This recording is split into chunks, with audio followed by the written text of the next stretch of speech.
Felicitations! What? Sorry about that. Felicitations! That's better. It's me, Felicia Day, and this is my podcast where I talk alone for about 30 minutes. I don't know. Guys, I need to figure it out. I'm having a great time. I hope you are too. Having a Thursday. I'm a little late on recording. I usually do Wednesday night records, as you know. And last night, I was feeling a little down. And I'm like, Felicia, you already gave people your depressed podcast last year. Let's not do that. So I said, oh, my brother's streaming. My brother Ryan Day is streaming on Twitch. And I'll just go watch him for 15 minutes. Say hi to some of the community members who we share, fans. You'll go and do the podcast. Cut to 2 hours later when I was watching him play CSI from 2007 or something. It's an actual computer game that he was playing on his PC. And it's an adaptation of the old crime. You know, the one where you kind of fly over Vegas and they go, wow! You know, that kind of weird screamy thing. You know that one, right? Everyone's swabbing all the time, enhancing. Anyway, this is it in game form, and it's incredible. Like, first of all, the uncanny valley is so deep with this game. Everyone looks like a blow-up doll that someone painted facial features on. And honestly, it's some of the most atrocious voice acting I've heard. There was a character who was one of the suspects, and Lawrence Fishburne, for some reason, is in this too. I guess he probably got paid a fortune to get his face like plastered on a balloon, painted on a balloon. It genuinely is that bad. Like, just terrible, terrible graphics. But at the time, of course, you know, we probably in 2007 would have been like, whoa, so lifelike. So the same with now. Like, we marvel at Assassin's Creed Odyssey and how realistic the facial features are. And in 10 years, we're going to be like, why didn't it look like real people? So whatever. That is the easiest way to measure your generation is how bad the graphics look to you now that you loved as a kid. Anyway, so this game is crazy because you're a crime scene investigator, CSI, and you go to the crime scene and people die in terrible ways. Well, the one that I watched him do was some woman who was drowned in a hot tub, you know, her naked body floating in there, and you got to swab your way to a solution. You swab DNA, you find clues, you get fingerprints, you match up DNA patterns. Some of it is mind-numbingly terrible, like mini games that you're just like, why are you punishing me with this? You have to interrogate people, and eventually, hopefully, you accuse somebody and arrest them, and then they tell you how accurate you were as far as like guile and investigation, how many clues you found, et cetera, et cetera. So it's actually kind of a brilliant game. I would love just an open world where I could just wander in people's houses, you know, just murders everywhere. I mean, just in a game, obviously. Listen, we murder so many people in games. Why not try to actually solve their murders in a murder city? It's called Murder City. That's my pitch. No one's going to make that game. So anyway, of course, we're all just looking for, sexual fluids. And we found some, and it was a real celebration in chat. And I was so, in my office that I watch, my computer is in the back detached garage that I converted because there's no room in my tiny house for an actual office. So I converted my garage, and that's where I do my computing, my streaming, and my podcasting and everything. And so there's no water here, and I was so thirsty, and yet I could not peel myself away from watching this CSI game, and it was so good. So anyway, go to twitch.tv/Ryan Day if you want to watch an archive, but be warned, this is the most profanity you'll ever hear. I mean, my Twitch stream generally is pretty G-rated. I might drop a word or two here and there very, very infrequently. All he does is swear. So just warning you, don't go there if you have gentle ears or a child in the house. Anyway, so that's why this is late. I'm leaving on a plane. I'm leaving on a jet plane. I'm doing that in about 30 minutes. But I was determined to squeeze something in for you guys. Because if I can't do every other week, why am I here? I wish I had more to talk about. I'll talk about what I talk about. Before I do that, I'd like to give a shout out to my legitimate podcast that I'm a part of, Voyage to the Stars. It is a sci-fi comedy podcast. It is available everywhere you get podcasts for free. at apple.co/voyage. I'd love to give a shout out to our live show that we're doing April 7th, I believe. It is going to be here in Los Angeles. We're going to have some really nice guest stars joining us for an improvised evening in podcastery where we are, cruising around on our ships, destroying civilizations accidentally. That's kind of what we do. Also, we are going to be at WonderCon. So if you are at WonderCon, weekend after next, we are having a panel at 3:30, and there is a free signing. Wait, really? I'm sorry, the power just turned on in here. I'm not going to be a stickler for vocal quality, clearly. So if you're at WonderCon, there's an 11:45 free signing of some posters. You can come and get a free poster signed by me and Janet Varney and Steve Berg. Colton Dunn cannot make it, but it will be three of us. And Ryan Koppel, the creator, will be there too. So come by. See our panel. It's one of the last panels of WonderCon, so nobody will be there. Maybe, just come by. It'll be fun. You can ask questions about anything, all that stuff. Those are the two things. Also, there is some swag, and I will shout out the swag because I love the shirts. They're great. So look at Voyage to the Stars, Voyage to the Stars, VTTS on Twitter, and all that. The t-shirts are very high quality and they're very soft, so I endorse them highly. All right, that's my plug for Voyage to the Stars. It's really great, and I really enjoy it. Hopefully we'll do more. This week was, okay, so 2 weeks ago I think I mentioned that I was about to wean or weaning my baby. I suffered the repercussions of that this week and the last week. I was out of my mind, y'all. I was out of my mind. My emotions were crazy. I don't know. Sometimes when you're so erratic emotionally, you just don't know what the truth of you is. Am I being yanked around by these emotions, or this is really me? And I'm a person who really drives by my gut. I really, I have to go with my gut because I feel like whenever my brain overrules my gut, I get into things that are not so fun for me. Oh, that would be logical for you to do that because that would lead to that. Intellectually, I hate my life. That is basically what I do all the time if I don't follow my gut. So, but sometimes you just know you don't know what your gut feeling is, because if that's an instinctual thing and hormones are messing with your brain, your gut is not accurate. So you got to get that brain in gear. And I have never experienced, and now in retrospect, I understand that in September and October, when I was on the road acting, I was doing Magicians and Supernatural, and I radically weaned the baby because I just couldn't stand being woken up every 2 hours when I had to be on camera. I went through a whole month of incredible depression, and I'm pretty certain it's the thyroid medicine on top of weaning the baby that kind of sent me off my rocker. I'm feeling better now. But the last 2 weeks, I've been really, really, really not great. And that combined with some auditions that didn't go so well. One of them had me show up 20 minutes early and expected me to prepare 5 sides and read a half-hour script in 20 minutes. And then they asked me to read 2 pages that had the most dialogue. And they were like, thank you. I was like, could you not have told me that you just wanted that one scene? Because then I could have prepared. And I walked out of there, and I don't know if it was my hormones or what. I was like, I can't do this anymore. I don't care. I feel abused. I was not able to put my best foot forward because of this. And I'm not going to, the rejection is just like, thank you. I literally got a thank you. And I don't even think they were meaning to be rude. It was just clearly well, you're not it. Get out of here. And I think I love to be in charge. My happiest times were when I was in control of my destiny. And I just got to recapture that somehow. That's the inspiration that I give other people. Why have I been trying to get, so hard for other people to accept me and conform to their. So that's my new goal this year. But now I'm not, and that's my good place. That's where I've gotten. Unfortunately, right after I walked out of that, I was like, I'm going to graduate school. I'm doing anything but this. I'm going to move to Seattle. Maybe I could work for nerdy companies up there, maybe I'll just get a desk job. It'd be fine. I mean, I would not probably like that after 2 weeks, but hey, it'll be great because I've said this famously. I'd rather spend 18 hours on a set than 5 hours in an office. That's why Geek and Sundry, I was like, I'll Skype in. I was hands-on, but not body on. And it worked out.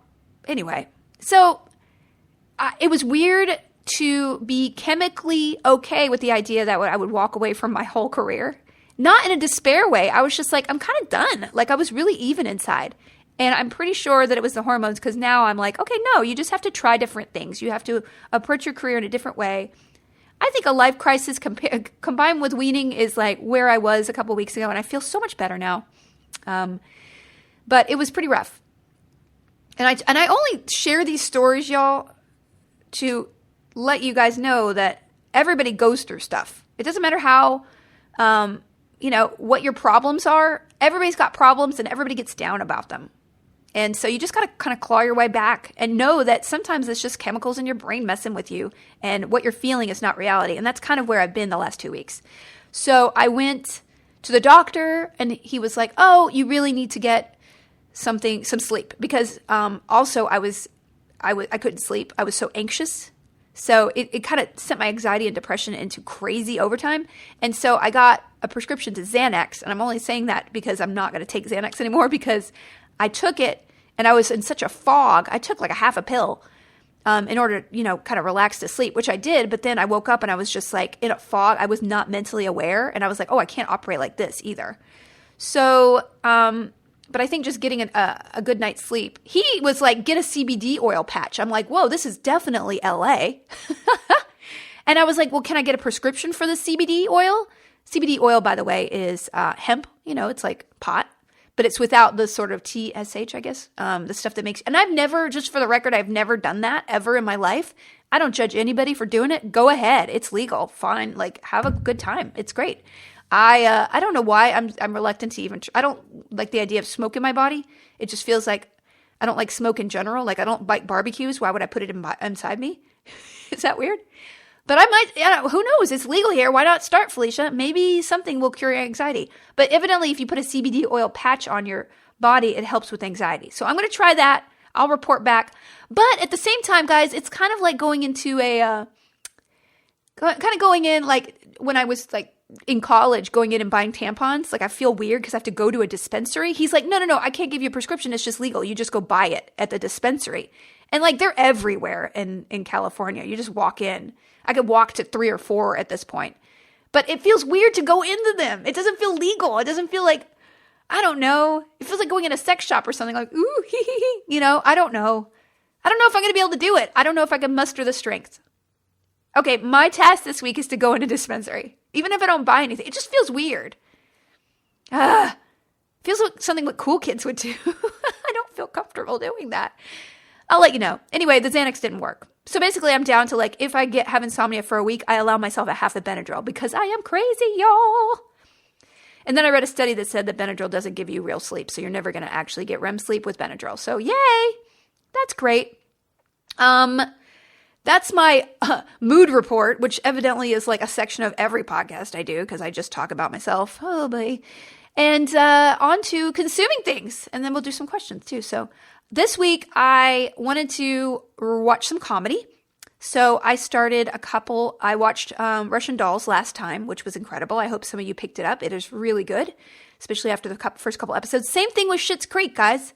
Schitt's Creek is on Netflix, and it's on Pop TV, I guess, but it's on Netflix too, and that's where a lot of people are watching it now. And I watched the first 6 episodes, I think. I'm halfway through the first season because I got really busy this week, and I think the first couple episodes are a little rough, but then it finds its footing and it's so funny. And comedies are so like manufactured now. If you watch like a network comedy, it's not really about real people with any real problems at all. And everything's so glossy and they play into all the cliches of like what I love to fight. And so that's just not for me. But Schitt's Creek, I think the fact that it was a little raw around the edges when it first started, and then it started to congeal.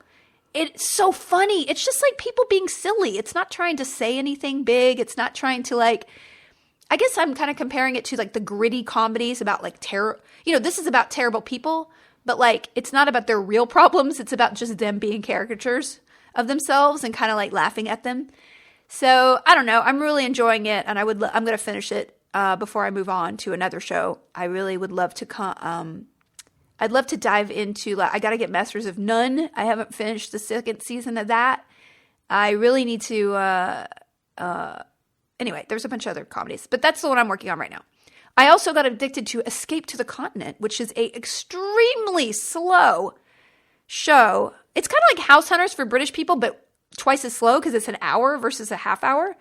And they do 4 houses versus 3. And then at the end, evidently no one ever buys anything. So it's actually good because it's the honest version of House Hunters, because I read somewhere that House Hunters, they already have bought the house. Everything's just staged. And so they like pretend to tour the house they're actually living in most of the time. I don't know if that's true, but that's just a rumor I heard. Please don't sue me, House Hunters. I'm just perpetuating a rumor that I have very little fact of. Welcome to the internet. But this one, they're like, well, we might go see that one house again. So it's clear that these are just like, we're just going on a house tour, and none of these are actually bought. But I've only watched 4 episodes. Maybe somebody buys one and falls in love with one. We'll see. It's just great to see British people being polite British people in like France and Spain and Italy. And they're just living my dream, because I want to be a British expat, but I'm not British and I can't live in Europe right now. Wish fulfillment! All that.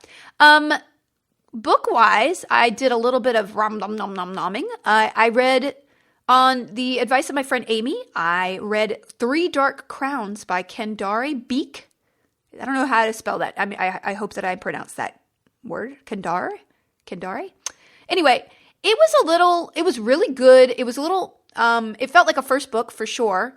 It's about it's about a society where triplets will always be born to the queen. And then once the triplets reach like 16, they have to kill each other to prevail as the one queen. It's really dark. If you think about this sort of like Hunger Games fiction, like, oh, let's just talk about teenagers killing each other all the time in young adult books. And yet then we have like a very like adolescent sort of romance going on. This one is so dark. And I really got into it, especially toward the back half. The lore is a little bit like, I don't quite understand it, but I feel like that's something that could be cleared up in the next books. But I enjoyed the setting, and I enjoyed the potential of the world, and I enjoyed the characters a lot.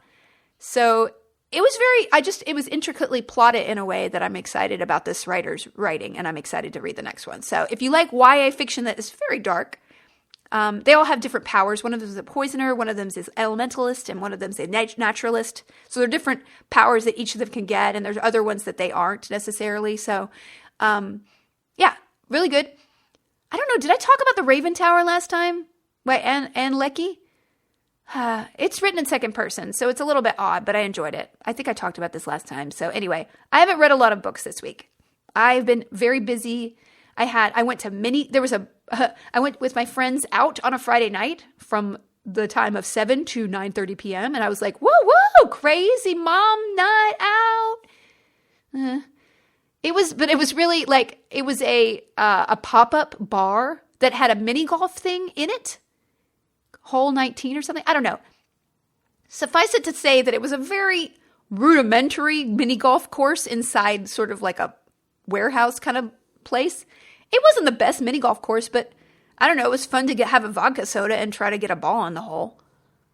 Hey. Stupid. I have also struggled this week a lot with trying to get my Spanish in gear. I go once a week to Spanish, but it doesn't feel like I'm progressing because I kind of think I need more structure. And so I downloaded a bunch of apps this week to kind of help me, because Duolingo is great, I think, for vocabulary building and all that stuff, but I'm not using it properly because I think every lesson section that I do, I need to be writing down the new vocabulary that they throw at me and really absorbing it and memorizing it before moving on. And I'm kind of treating it like it's fun to have a game. It's gamified language learning, which is the appeal of it. But that doesn't actually lead to as much retention as I would like, because I'm just trying to like get my goals down, and I'm not really like, oh, I need to be learning my language. It's almost like I'm checking the boxes versus actually doing what I'm there to do. So I might as just well be, looking for herbs or something in a video game as much as I'm actually absorbing. So I'm trying to approach Duolingo like that. I always have like a pen and a paper next to it, and I try to like add whatever words are in the couple sections that I have to, and that's actually helped. And then I also downloaded a different app called Linguist, which is more of a flashcard-based language learning, which is actually really great, especially to supplement Duolingo. I also downloaded another kind of complementary thing called Tiny Cards, which other people kind of, it's like user-generated. flashcards. I think they might be owned by the Duolingo people, but I'm not sure. People have like Duolingo packs in there, so you can be like, hey, this is level X of Duolingo. You can learn the flashcards. And that actually has been working a lot better for me. Also to learn verbs, because for some reason, none of the language things like test you on verb vocabulary as much and conjugating. So that has been really helpful. And then the last thing I did, because when I go all in, I go all in. Oh, there's another one called Lingo Deer that I just downloaded, which was actually a little bit more structured than Duolingo and Linguist. And I like it. I don't know if I love it as much as the other ones. I'm going to see. I'm going to continue it with a little bit. But the last one is this one called Belingu app. Belingu app. And what that has is, it's not like, it just has passages, like stories in the language that you're trying to learn. And then the cool thing about it is that somebody will read it out loud. And then there's an English or whatever language you speak natively, another language below that. So you could see the translation directly below that and you can listen to it, which is incredible. It's really great. It's like Thumbelina and just, I don't know. And they have beginning, intermediate, and advanced. And so I'm really excited. I just started it yesterday and I'm really excited about that because one of the reasons I was able to learn French like 10 years ago pretty well. I've forgotten it all, of course, because I didn't use it, but I learned it really well by just taking the Little Prince and doing like half a page a day and like really translating and writing the words that I learned down and just really understanding how something was written. So that, I don't know, that application really kind of helped me add it together. And this is like the best of both worlds. So if I'm confused about something, I can look down and not only am I seeing the translation, but I'm understanding the context with which you put the words. So that's my last hurrah, y'all. I also would like to just go to the store and buy like a language book that I can do like exercises in because there's a lot of studies that say any kind of typing or learning you do on a screen has like is much less effective than something that you would write with your hand. It's a different part of the brain that lights up when you're reading a physical book versus an iPad or something, and typing something versus writing it. And so I don't know if that's the way I was trained, like I was writing more as a kid. I would be interested to see if like younger kids learn better or the same when typing because they aren't used to like using their hand to move a pencil as much. Are we that old? Is it really like, oh wow, in my day we had a pencil? Like, is that where we're going? Oh boy. God, I'm talking a lot. Anyway, so that's what's going on. I also read something that I can't get out of my mind.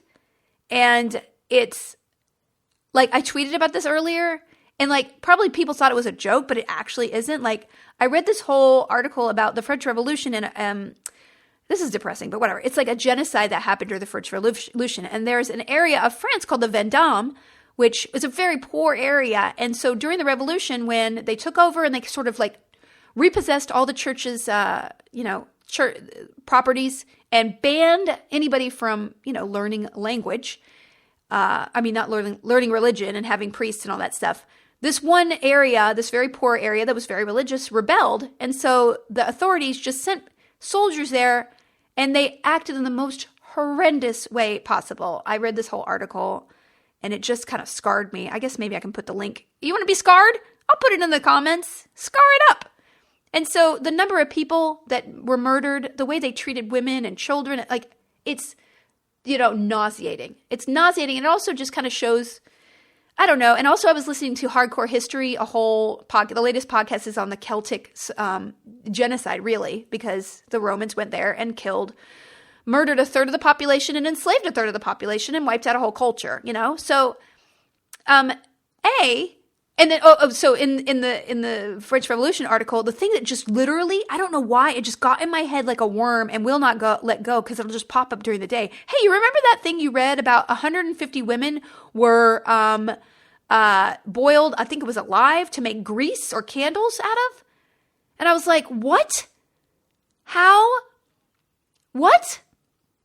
So what was interesting about this particular article and how it ties into what I've been thinking about this week is that I read this book called Beyond Pink and Blue, Parenting Beyond Pink and Blue. So, and it's really funny, y'all. It's not like I linked it on Twitter and people were like, oh, trying to get rid of gender. And I'm like, what are you talking about? People were so gross. Mostly guys. Like, just stop being gross, guys. Not all you. I know. I understand that. It's just, why can't you just read the actual title and understand that this is not talking about raising children without a gender? It's talking about taking gender stereotypes and not imposing them upon children so that they conform and act in a way that abandons things that they might be interested in, like girls in science or boys in feeling things. So it was really, really it was just so well written and so funny and relatable. And I really recommend it if you have any kids in your life or you're a teacher or whatever, because it's so fascinating how a lot of it is not even based on science at all. The generalizations about girls not being as good as math or not being attracted to trucks or being more rambunctious, boys being rambunctious. It actually is not true. And, I would urge you to read it because there's a lot of statistics stuff that I didn't know about, like meta studies, like studying hundreds of studies to actually come up with a real conclusion to something. Versus like this one study says eggs are good for you. This one says bad. What's the deal with eggs? That's my stand-up act too. What's the deal with eggs? Anywho, so I would urge you to read it. But what's fascinating is some of the psychological studies that she was demonstrating, like why do we pit boys and girls against each other or separate them? It's just a natural human instinct to be tribal. And there was one study she mentioned, and pardon me if I get it messed up, so just read the book, but a man who had survived the Holocaust wanted to understand how people could do horrible things like this to other people. People who were probably good people before could do horrendous things to other people. And the reason is because we are able to psychologically paint other people's as other. And so they gave an example of a study where they just took a group of people and they were like, okay, you guys are blue shirts and you guys are red shirts. And that's it. It was completely arbitrary. There was no actual fact behind why would you sort people like this.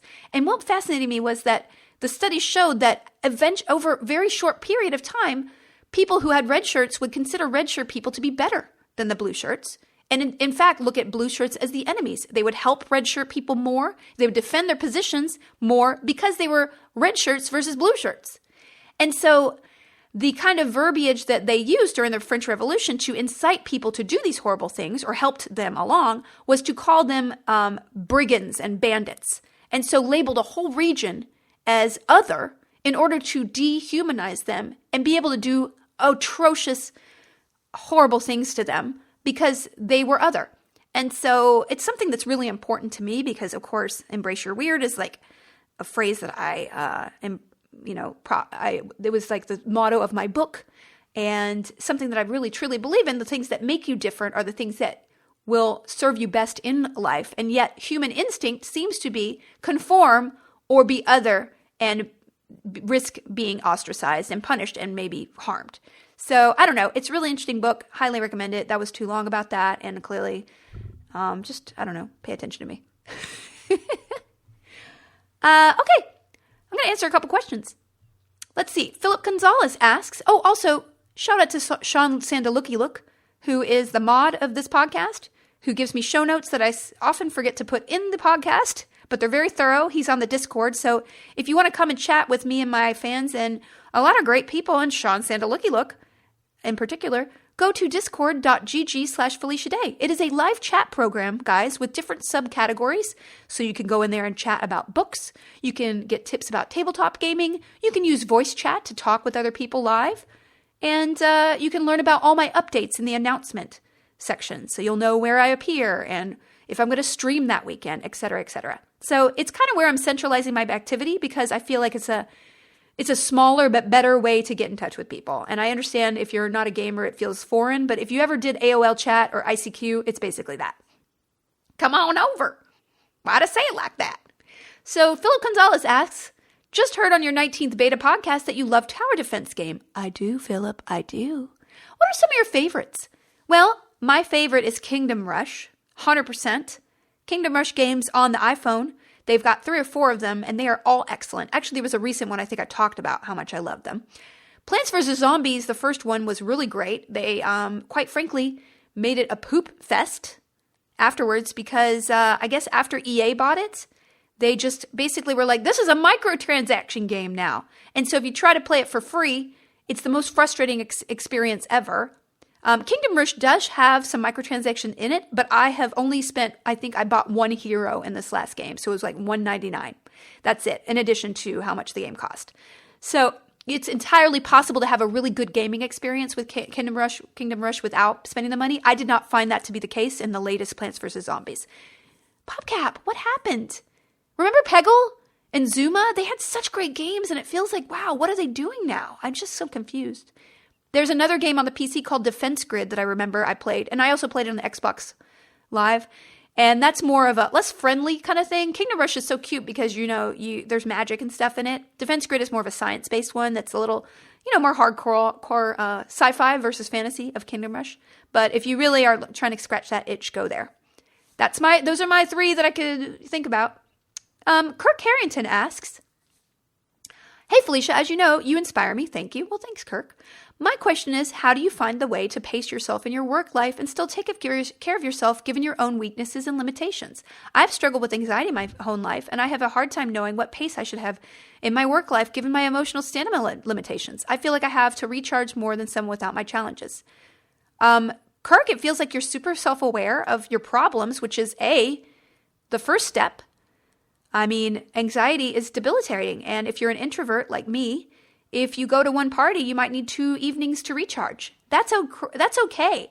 There's a great book called Quiet, and it's about introverts and how we struggle sort of to be accepted by society, but in fact, we have so many more advantages in certain areas. And, the way that you kind of pose your question, it is very similar to me in that we always dwell on the negative. And so I think always, sometimes when I get into a real rut, I force myself before I go to sleep to list all the great things that happened that day, the things that I do well, appreciate myself a little bit more because, again, anxious people are really imaginative and creative, and we can imagine all the horrible things that are going to happen to us when we go forward in life. And that is a benefit and a curse in some ways. And so slowing down and living in the moment, doing meditation or exercising with sort of a mindset of really focusing on the now and appreciating what being you brings to the world versus what is being taken away by your anxiety is a really good first step. And then also just being okay with saying, I can't go out tonight. I don't want to do it. Being a mom has really challenged me because I'm always on. I always want to be available to my kid. And yet I went to a convention a couple weeks ago and all I did was stare at a wall at the hotel for 2 hours. And I was like, that wall is a fine thing to stare at. Like I didn't have the impulse to watch TV. I really just kind of vegged out. And I was like, this is what I needed. This is exactly what I needed. And being your own parent and looking at yourself as somebody who's vulnerable and needs to be cared for is not a weakness. It's actually doing well by you. So I don't know. I would think that as far as work-life balance, you need to be as good at your work as you can, and you have to know the limits, and you have to test those limits and see, hey, do I need to stop working right now because I just need a recharge? There's nothing wrong in that. We don't have infinite batteries, except for some outgoing actors who really will not be quiet. And I'm like, I wish I was like you. I am not. I recently, kind of observing my kid, I realized, she's kind of like me. She doesn't like being examined. She doesn't like being under the microscope of people. She gets really anxious when she's kind of on the spot. And it's completely genetic. Like I am everything that my mom wasn't in not pushing her, not testing her all the time, not putting her performance on how I give her affection. Like, they're things that I'm trying to be hyper conscious about. I don't know. Maybe it wasn't even my upbringing. My theory was, it was all parenting. I'm like, maybe it's just me being shy and anxious, just genetically. That's okay too. I did one of those 23andMe thing, which I regret because now they're selling it all to people to make money. Hey, startups, awful. Tech platforms, terrible. Exploitative, etc. But they said that I have some gene that makes me more anxious if I have too much coffee. And I'm like, oh my God, you're right. Okay. Anyway, that kind of segues into Stephanie Hudson's question is, are you a coffee or a tea drinker? Or are you a pop drinker? Hashtag Midwest girl. I can't drink coffee anymore. Like I said, I have such sleep issues that I had to stop. even with decaf, because it's just too variable. So I have 1 glass of Earl Grey tea in the morning, and that is it. I do not drink pop unless I'm like, I'm going crazy and having a burger and fries, and then I regret it for a week. And then the last question I'm going to ask is Christopher Long asked, if you were sent to a desert island, it could only take 3 items. What would you take and why? All right, Christopher Long, I would take a water purifier, a menstrual cup, and a crate of seeds. A water desalinator. That's what I need. Because, I assume, assuming I probably die because I don't know if the plants, it might be like a sand island and then the seeds would be irrelevant. Are we talking like I have food and shelter? Because that's not even enough to survive. In a theoretical world, I'd take my Kindle and a remote internet router and popcorn. I mean, that's another extreme. If I've got a hut and I can grow food and chickens and all that stuff. This is too amorphous, Christopher. Anyway, all right, I got to stop because my car's coming to get me to go to the airport. Hey, if you're in Birmingham, England this weekend, I'm going to be at the Birmingham, England MCM. I'm going to be a guest there with Osric Chow, who is in Supernatural, beloved Osric Chow. And I'm really excited about it. I'm going in and out Thursday through Monday, so I'm going to have a jet lag next week. It's going to be bad. But please come say hi. Just say hi. You don't have to, get anything or anything. Just say hello. And that's it. I will see some of you this weekend at Birmingham, England, and I will see some of you at WonderCon next week, and some of you at the Las Vegas Supernatural Con as well next weekend. I have a busy couple weeks, and then I hole up for a month, so doing my rewrites. Okay, I'll see you guys later. Bye! What was that?